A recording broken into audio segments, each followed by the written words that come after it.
बिहार में 2025 के विधानसभा चुनाव नजदीक हैं, लेकिन चुनाव से ठीक पहले एक ऐसा फैसला लिया गया जो करोड़ों लोगों से उनका वोटिंग का हक छीन सकता है। इलेक्शन कमीशन ऑफ इंडिया ने एक नई प्रक्रिया शुरू की है जिसे कहते हैं स्पेशल इंटेंसिव रिवीजन, यानी हर वोटर की दोबारा जांच।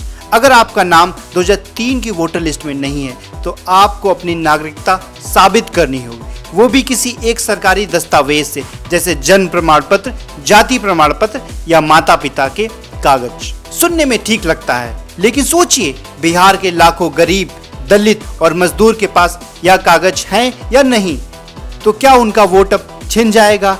यही कारण है कि विपक्षी पार्टियां इस पूरी प्रक्रिया को वोटबंदी कह रही हैं। अब सवाल यह है, इतनी जल्दी क्यों है? बिहार में चुनाव अक्टूबर-नवंबर में होंगे और 7.8 करोड़ वोटर्स की जांच कुछ ही हफ्तों में करना, क्या ये आपको मुमकिन लगता है?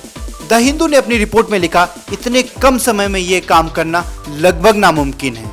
बिहार में वैसे भी बाढ़, बेरोजगारी और गरीबी जैसे बड़ी समस्याएं हैं। अब लोगों से कहा जा रहा है कि जन्म प्रमाण पत्र लाओ, जाति प्रमाण पत्र लाओ, और अगर नहीं लाए तो आपका नाम वोटर लिस्ट से हटा दिया जाएगा।